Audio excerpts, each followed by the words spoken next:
mayor, city council, and park fans.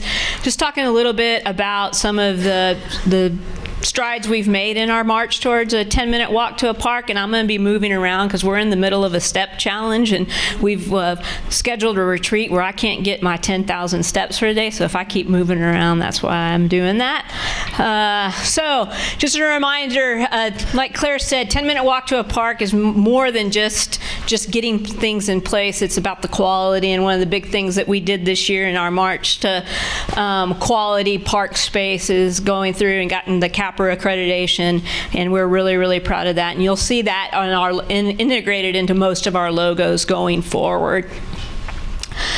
So the big things that we did last year in May, and by the way, these images were Anaya intelligence. I didn't use artificial intelligence to create them. It took me a little bit longer than 10 minutes to do them, but we made a big jump from up to 77% of our residents living within a 10-minute walk to a park.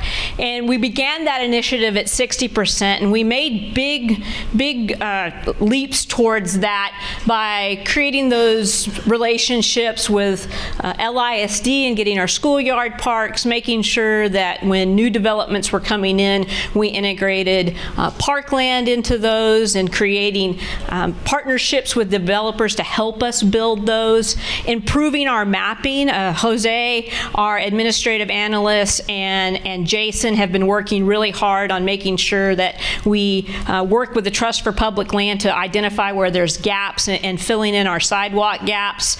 And we're still on target for hitting 85% by 2025 and 100% by 2035. Jose has mapped out right now where we've identified a way to get to 98.7% at this point, and so we're looking to how we squeeze the more juice out of that piece of fruit, but we'll get there.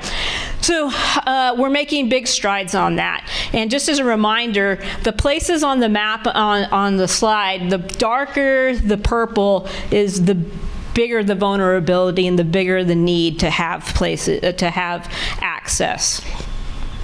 So we're working on those right now. We're also coming out of the Healthy Infrastructure Plan being adopted, really looking at our urban tree canopy and sustainability to make sure that when people are making that 10-minute walk to a park, that it is enjoyable and safe, and that they're also benefiting as close as they are to home from a robust urban tree canopy.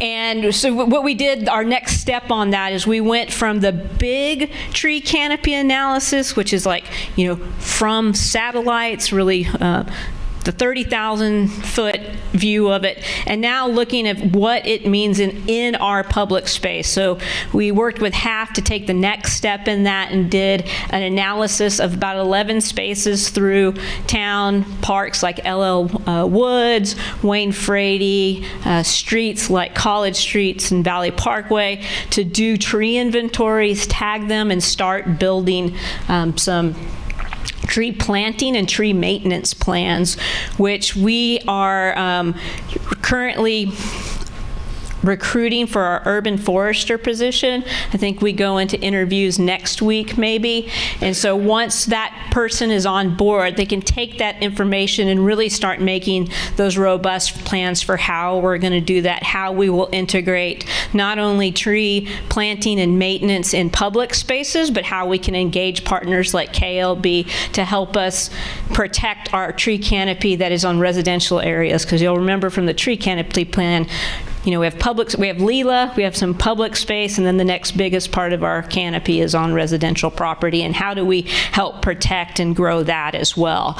And then of course we're looking at, not all of our spaces can bear large trees and forest, right? Because we're where the Blackland Prairie comes in, and how can we integrate prairie land transformation to make some of the strides we need to on urban tree canopy, our urban heat issues, and air quality.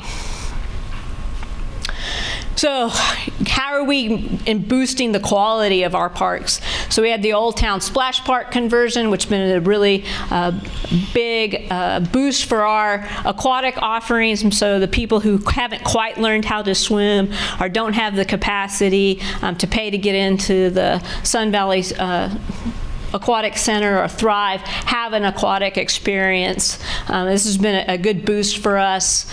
We've also done 4 playground replacements last year. We had 3 in Castle Hills and then 1 over at Orchard Valley. Over the last 6 years, we've made 11 to 12 playground replacements. 6 of those have come in Castle Hills. So we're still catching up with improving that infrastructure over there and how we integrate and balance that. We had the Hedrick House renovation that got completed.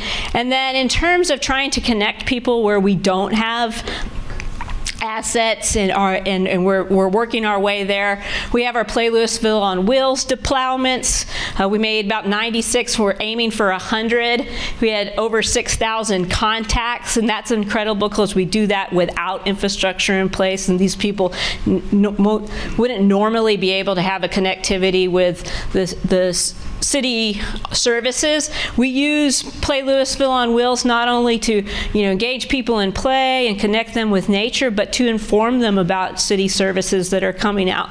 We've partnered with Richard and his team on the 121 engagement series, making sure, working with Ashley and her team on how do we connect and inform people about some of the NET programs. So this is really a good way to meet people where they're at. And then at Thrive, we have 17,000 memberships, and over the course of last year, 248,000 contacts. That means on average, almost 700 people walking into Thrive a day. And now that goes up and down. Sundays are a little slower, but that's pretty incredible for what's going on there. And we're trying really to boost engagement and connectivity with places like Thrive and Herring by improving some of our online presence, especially with our Amelia software. We've been working with them on doing some audits on how we could update what's on our website, improving our iframe, putting calendars out there, having it moving towards online booking for certain things. We just were able to improve. I think we're rolling it out next month. You can do subscriptions for monthly memberships now, so we don't have to go back and engage people specifically or have staff doing that. That can roll just kind of like our utility billings are. So we're excited about some of those improvements there. So then, looking forward, what are we going to be doing over the next year and a half to boost our 10-minute walk ratio? We're going to open Glory Park, Parque de la Gloria. We were aiming for April 13th, but the weather has really gotten in our way with setting some piers for the shade structures. So it looks like we're going to be targeting Kids Day to the Park, which is May 16th, and we'll let y'all know on that. If you'll remember, 10 of the parks. Question? May 18th, sorry, May 18th. We had 10 parks that were audited during the Healthy Infrastructure Plan development, and we are moving on improvements at 3 of them. Austin Kent Ellis Park, you'll drive by, that's already under construction. We're starting a design of some of the improvements to Wayne Frady Park, making sure that we're going to change where that playground is. We're going to kind of swap it with where the basketball court is so people can move back and forth from the splash pad to the playground. It will no longer be like a drive-through parking lot, so you can move back and forth from the pavilion and where the basketball court's going to be into the play structure without having to worry about cars moving through there. And then how do we improve the use of the back area for a multi-purpose use? And Marcus will talk a little bit more about that as we run into the sports field study.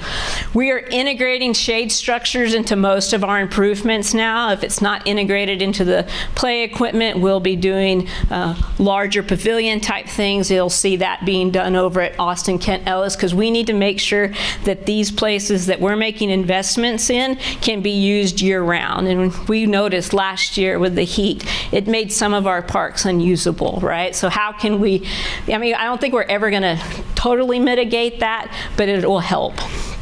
We'll be doing trail improvements, making sure that we're connecting people to the existing park system, the Timber Creek Trail extension, so that's an important part of addressing some of the deficiencies in the Triangle area by connecting people with Central Park, and we'll make sure that that trail extension, as we integrate lighting into it, we'll integrate lighting around the new art sculpture there in Central Park, which we're excited about. The Corporate Drive extension, as we move east towards Castle Hills, there is a 12-foot trail that's supposed to go on the northern side of that, so that will help us have a east-west connection into the VeloWeb spine along the DCTA trail, so we're excited about that.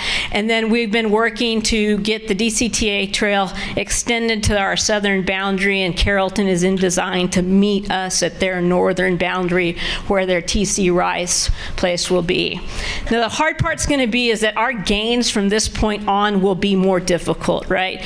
As we move towards, more density, and we look at places like developing here in Old Town, we need to make sure that we have fidelity to that Old Town plan that Richard showed, and that we have the green spaces in there, because what we don't want to do is create another Triangle area, right, that happens 20 years down the road, because it's one time that it snuck up on us, and we're having to go back and do it. Shame on us if we let another one happen. So we need to really make sure that we keep that rolling through.